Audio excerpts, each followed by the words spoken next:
In the last video, I shared some thoughts by an eminent psychiatrist on the Antichrist. And his thoughts are quite popular, I think, and I thought I might share some more thoughts and reflections from his book, Man and the Universe, An Islamic Perspective, by Mustafa Al-Badawi, who, as I say, is a consultant psychiatrist and member of the Royal College of Psychiatrists. And in another chapter in this book, he writes very powerfully about indoctrination. And I want to share with you his insights into this phenomenon. He starts with a quote from the Qur'an, which goes, "Shall we tell you who will be the greatest losers in their works? Those whose striving goes astray in this life, while they think that theirs are excellent deeds. Those are they who disbelieve in the signs of their Lord and the encounter with him. Their works have failed." End quote. Successful mass indoctrination today requires very little explicit verbal persuasion.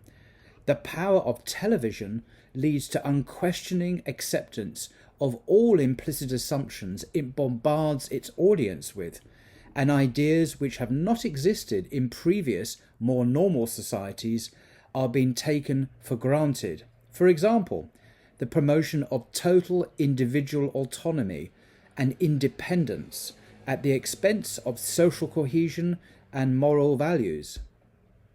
This amounts to freedom from the need to adhere to any integrative principles and, as we shall demonstrate further on, the right to be disruptive and chaotic according to the very broad limits of what is currently defined as acceptable.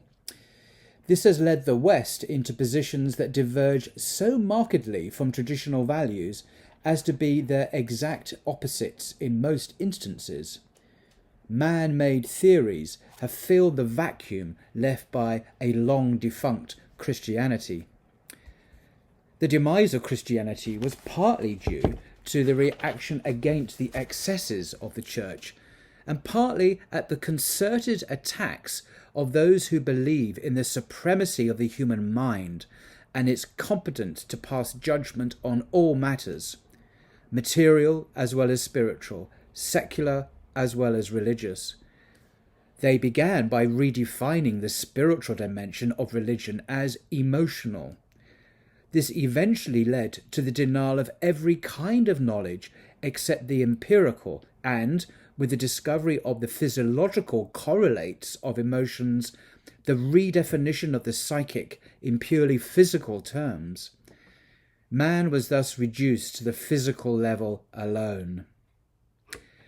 Once thinking was freed from the shackles of religion, a multitude of philosophies emerged, the main characteristic of which was rapid changeability.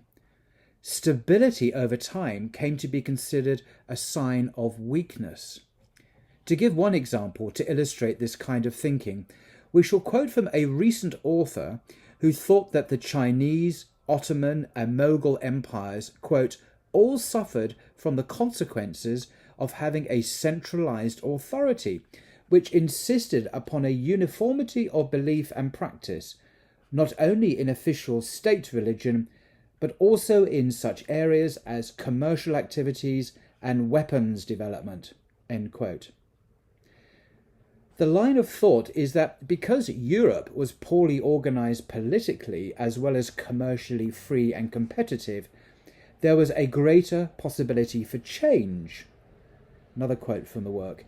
European societies entered into a constant spiral of economic growth and enhanced military effectiveness, which over time was to carry them ahead of all other regions of the globe.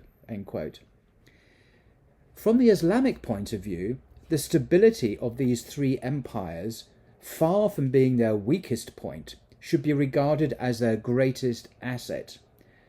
That they grew old and decayed, like everything else on this earth, did not detract from the fact that they lasted for centuries. Their stability provided the conditions necessary for the flourishing of societies in which various kinds of sciences, arts, crafts, and spirituality existed in harmony. The West, on the contrary, subsists as a monstrous hypertrophy where technology has overshadowed everything else, and where inner human development is forcibly arrested at a bestial level, despite vociferous claims to the contrary. Since nothing in God's creation is entirely good or entirely evil, the absolute good being none other than God himself, all relative beings must exhibit limitations and defects. It is a well-known rule that things are to be judged according to their predominant attribute or tendency. Thus, the benevolent aspects of the West should not be denied, but simply put into perspective. Our conclusion is that its evil aspects far outweigh its benevolent ones, and that it is set on a course of self-destruction. The West is breathlessly attempting to control everything in sight, an impossible task as the variables are innumerable. It is like a train going downhill at full speed. Within each carriage, the passengers feel smugly secure and are intently engaged in making the inside of the carriage ever more comfortable and pleasurable. The driver feels in control and sends reassuring messages to the passengers, despite the fact that whenever he attempts to reduce the brakes do not respond. It never occurs to him to try to halt the train, for he still does not suspect that he has lost his brakes and all control over the engine. The crash is inevitable, but very few are those whose vision is clear enough to see it coming.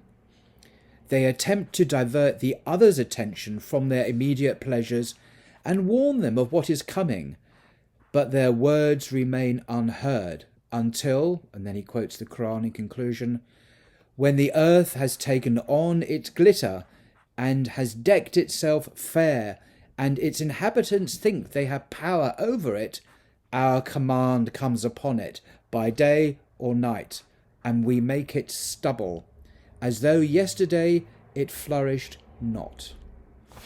End quote. It's a great book. If you enjoy profound reflections on the human condition and our place in God's universe, I do recommend it. Till next time.